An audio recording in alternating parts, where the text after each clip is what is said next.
RTV6 News at 6, working for you. We begin with a growing health concern. Today, state health officials announced 2 more mumps cases in Indiana just this week, bringing the total so far to 36. This comes as measles reaches a 25-year high in the United States with 700 cases nationwide. Tonight, state health officials are working to stop the spread of these infectious diseases in your community. They're urging MMR vaccinations for children as well as adults who have not had at least 2 doses. New at 6, Call 6 Investigates Kara Kenny has been digging into vaccination rates across Indiana and found how well children are vaccinated depends a lot on where you live. The CDC recommends children between 19 and 35 months receive a series of vaccinations, including at least 1 dose of MMR. The average immunization rate for counties in Indiana is 70%, but we found some parts of our state well below that. As the country battles outbreaks of infectious diseases, Call 6 Investigates found whether a child gets vaccinated may depend on where in Indiana they live. Allison McGuy is a mom to 2 boys. She worries about diseases. That's why she's getting 1-year-old Evan the MMR, or measles, mumps, rubella vaccine. We just want to take that preventative measure that's very safe and harmless, that could protect them from something that is very harmful. A few tears, but well worth it, says Mom. I guess I hope to have them avoid getting sick and then just keeping the community safe. Allison lives in Monroe County, a community with one of the highest vaccination rates in the state at 83%, well above the state average of 70%. Allison takes her children to IU Health Riley Physicians in Bloomington, one of the largest providers of vaccines in the county. Sounds like somebody may have just gotten a shot. Music to our ears. Oh, yeah. Dr. Scott Moore isn't surprised Monroe County ranks among the highest immunization rates in Indiana. We're very proud of that fact. We put a lot of energy and resources into making sure that kids get vaccinated. Every time they come into the office, whether it's for a checkup or an ill visit or for stitches or anything, we check their vaccination record and make sure that they're up to date. Monroe County says partnerships are key. IU Health partners with the Monroe County Public Health Clinic. Both are enrolled in a federally funded program. That means any kiddo who has Medicaid or is uninsured or whose insurance doesn't cover immunizations can come in and get immunizations for free. They also partner with the Monroe County Community School Corporation to hold vaccination clinics throughout the year in their elementary schools. We think that that's extremely important, and we think that's one of the reasons that our rate is so high. I think it stresses the importance of vaccinations, and it helps parents to understand that vaccinations are safe and effective in preventing diseases. Records show some Indiana counties have vaccination rates as low as 49%. In central Indiana, Grant County has the lowest rate at 59%. The Grant County Health Department declined our request for an interview, but told us the hurdle we come up against is lack of education provided to the parents on the importance of getting their child immunized. Monroe County may become a model for other communities. They have no plans of letting up on their efforts to keep its community vaccinated. Part of that effort is working with parents like Allison to educate them about immunizations. To me, the protection against these diseases that they've almost completely gotten rid of in the past 100 years is a lot more important. As of now, the state does not track vaccination rates by school, but the state is working on a report that will detail that information. And Kara, when a parent chooses not to vaccinate, it's usually because of religious reasons, right? Religious and medical are the 2 exemptions in Indiana. And tonight on the news at 11, we're digging into why some parents in Indiana are choosing not to vaccinate, including looking at some doubts surrounding the MMR vaccine. So don't miss our special report tonight on the news at 11. It's a very important issue and very timely right now. All right. Thank you, Kara. Mark? We'll look forward to that. Thank you, guys. Many times, finding a spot to park in Indianapolis isn't so easy. A popular smartphone app is supposed to make it easier to find parking and pay for it. But we're uncovering issues with that app and how it could put you at risk for a parking ticket, too. Our Working For You Call 6 Investigates Paris Lubell gets to the bottom of what's wrong. Here in Indianapolis, you can pay for parking two ways. First, by using one of these boxes or by using your phone. It's supposed to be even easier. You just enter the spot number, but that's not always working. Finding a parking spot in Indianapolis can already be a struggle, but feeding the meter shouldn't also be difficult. I can't even get it to do anything. The city's parking contractor, Park Indy, encourages people to use a mobile app called Park Mobile and says it's a smarter way to park, and it's supposed to be even easier to use. And the app is so great and convenient, but it just never works properly for whatever reasons. But we've uncovered that app isn't always working the way it's supposed to be. Besides it freezing up or taking a payment, I done came out here from using it and to a ticket. Take this for an example. Entering spot 5020, which is right outside the city-county building, brings up a list of cities, but Indianapolis isn't included. You're also supposed to be able to scan that little QR code on the spot sign, but it doesn't work either. In fact, none of the QR codes came up on any of the spot signs we tried around the city. Supposed to scan that little code there? Little code, yeah. And it says that.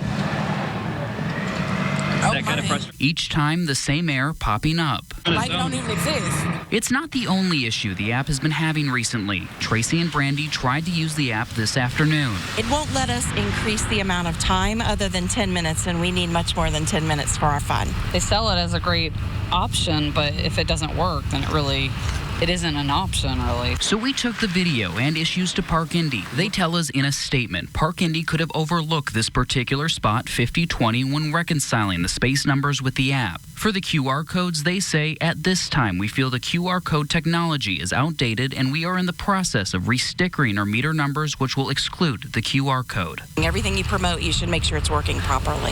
If you do continue to run into problems, the city says contact customer service, either by Park Indy, the number's here on the box, or if you're using the mobile app, the number's inside the app. There, they can help you resolve the problem. In Indianapolis, Paris Lubell, RTV6. Now to a Working For You update. Putnam County deputies say they have identified the driver seen in the video we showed you yesterday, blowing by a school bus while the stop arm was out.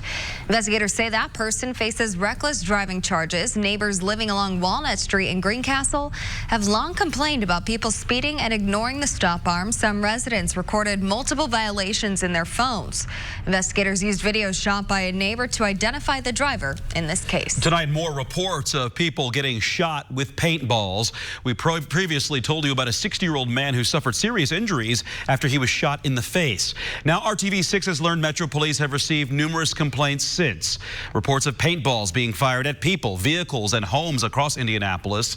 RTV6's Stephanie Wade speaks with a victim and with the Marion County prosecutor, who has an important message for those paintball shooters tonight. I talked to a man who says he was just sitting on his porch last night when someone in a four-door black sedan drove by and started shooting paintballs at him in his home. One even grazed the side of his face. I've got kids that play in this yard and want to have fun, and hope you wouldn't have to worry about things like that. People who live near Linden and Orange Street in Fountain Square are not happy to hear someone actually shot a paintball gun at their neighbor. Well, I'd be afraid of getting shot or, getting damage to the house. 2 miles down the road around the same time last night, a man says he was also hit twice by paintballs near Shelby Street and Troy Avenue. I can only assume teenage prank, but in this case, it's horribly dangerous. The Marion County prosecutor tells me this type of crime was not on their radar until a few weeks ago. These firearms are realistic looking. I mean, they look like AR-15s, they look like AK-47s. If that individual, whether it's a civilian or a police officer, has a firearm, the kid carrying that paint gun could easily get shot themselves, no question whatsoever. Hematomas, bruising. I think the most dangerous thing that we'd worry about the most would be getting hit in the face or the head, potentially having injuries to the eyes. A 27-year-old man was recently charged with battery using a deadly weapon for allegedly shooting a 60-year-old man in the face with a paintball gun. They're level 5 felonies. We want everyone to understand this is serious, and we're going to charge it accordingly. A crime that carries a possible prison term up to 6 years. The prosecutor wants people to know. Our message is simple. This has got to stop. Stephanie Wade, RTV6. The prosecutor says you will still be charged with criminal recklessness even if you don't hit someone. That is also a level 5 felony. Coming up, how one company is recruiting the next generation of workers before they even graduate high school. Also, more memories as we celebrate 70 years. Tonight, a former reporter recalls the drama when the Colts came to town. And I'm Dave First. We're live in Morgan County tonight. Monrovia High School. Where has the Indiana high school sports seasons gone? Baseball wrapping up soon. I might have thrown out the first pitch. We'll show you that. Talk a lot about the Indy 500 as well as the countdown continues here on RTV6. RTV6, sponsored by Citizens Energy Group. This is RTV6 News at 6, working for you. Hiring Hoosiers is our initiative from RTV6 that works to connect you to jobs, resources, training, and education.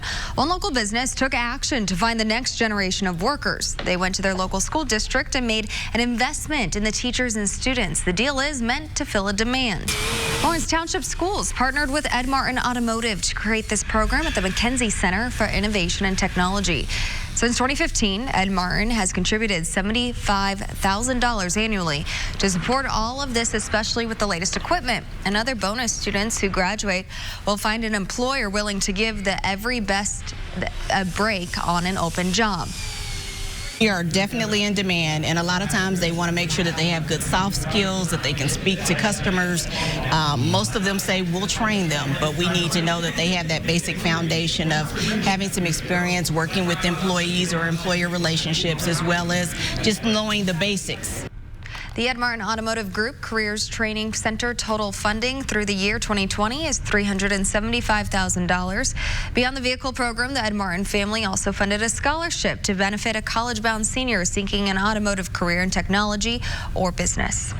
And as we look back on 70 years of television history at Channel 6, we've had the chance to visit with former staff members about their years here. Yeah, and we've shared countless events with you, big and small, since we signed on as the state's first TV station on May 30th, 1949.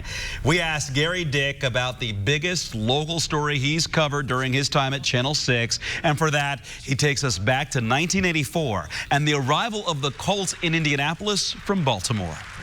What I remember the most about that story was being on the floor of what was then the Hoosier Dome when Bob Irsay and Bill Hudnut walked into the Hoosier Dome, their arms extended to a cheering crowd of thousands of people in the Hoosier Dome that the Colts had arrived in town. We were live. I think all the stations were live during the middle portion of the day, and it really was an interesting vibe, an interesting feeling in downtown Indianapolis to see thousands of people who left work, people took their kids out of school to come to this event to just welcome the Colts to Indianapolis.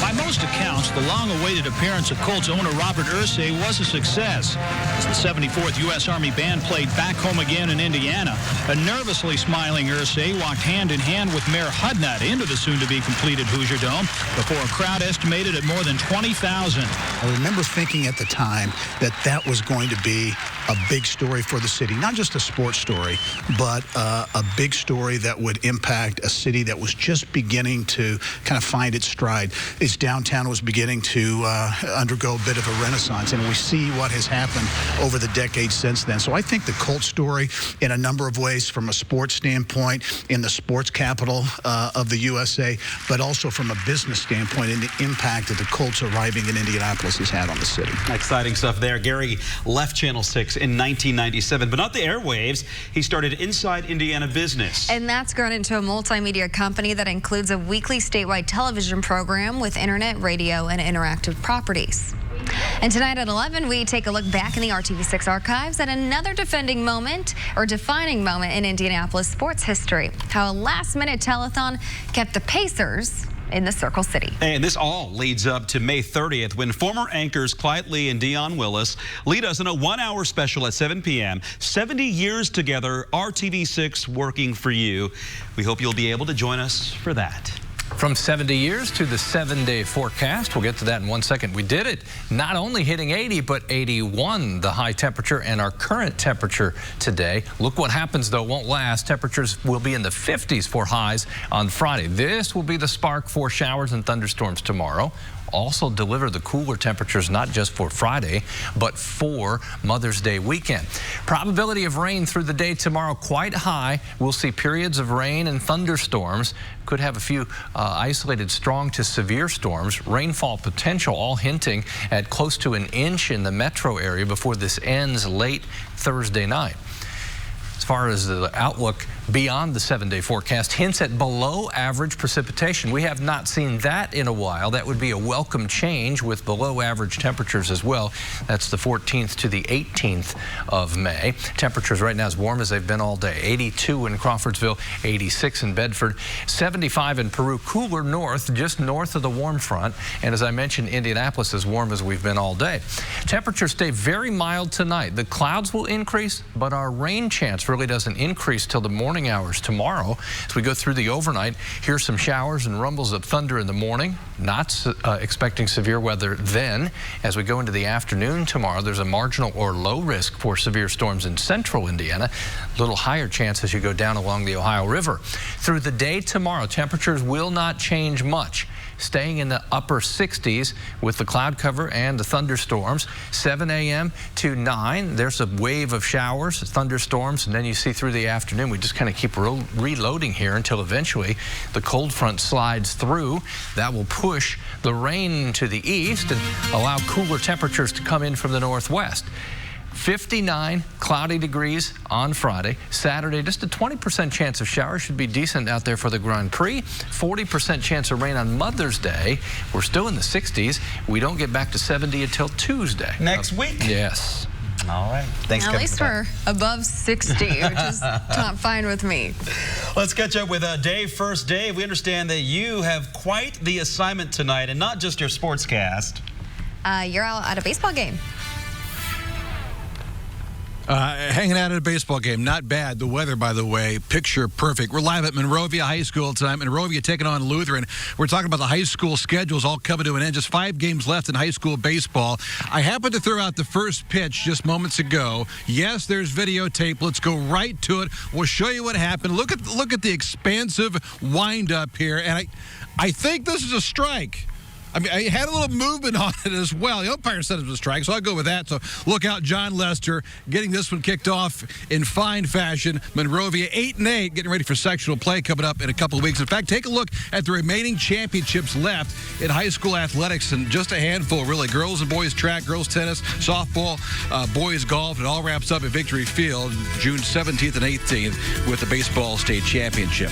Yes, the countdown to the Indy 500 continues. Don't forget the Grand Prix practice bright and early, 9 a.m. on Friday. Then the Grand Prix itself, IndyCar Grand Prix, Saturday at 3:30. Meanwhile, look, I mean, this was move-in day, let's call it, at the Speedway. Everybody getting, I mean, you got to keep your head on a swivel, right? You had 16 race teams trying to move in tons of equipment, semis, toolboxes, desks, chairs, race cars, you name it. Really, it's like a race all its own out there today. A reminder for tomorrow, though, first of our RTV6 Trackside 6 specials. Something for the over 35 crowd. A little blood, sweat, and tears for staying in shape to drive 500 miles. Brad Brown on the extreme workouts for Tony Kanaan and Scott Dixon, and it happens every morning. For me, it's the physical conditions becoming more and more important. I'm not getting any younger.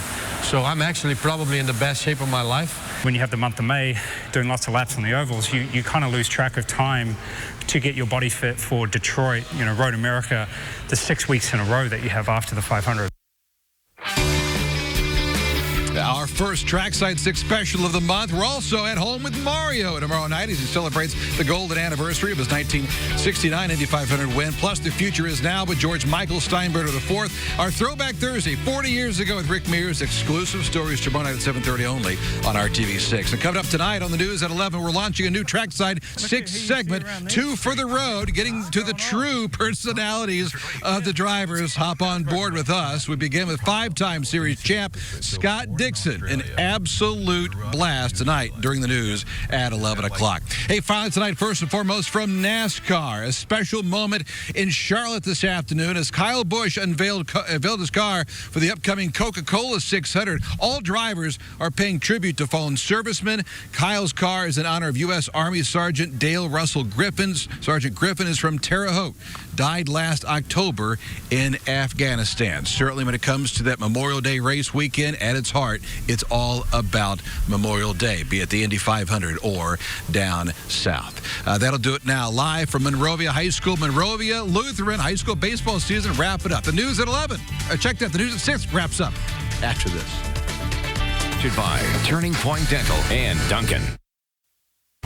You still have over 2 hours before the sun sets to enjoy the best day that we've seen in a long time. We're at 81 now, 77 at 8 o'clock, still in the 70s, low 70s at 11, and still dry. It's nice out. Isn't that great? I mean, go it's like dinner outside. Yeah, dinner outside. Go walk your dog. Walk in the park. So many nice Go things. running. Enjoy that sunshine. Why are we here? Let's go. Yeah. Have a good night.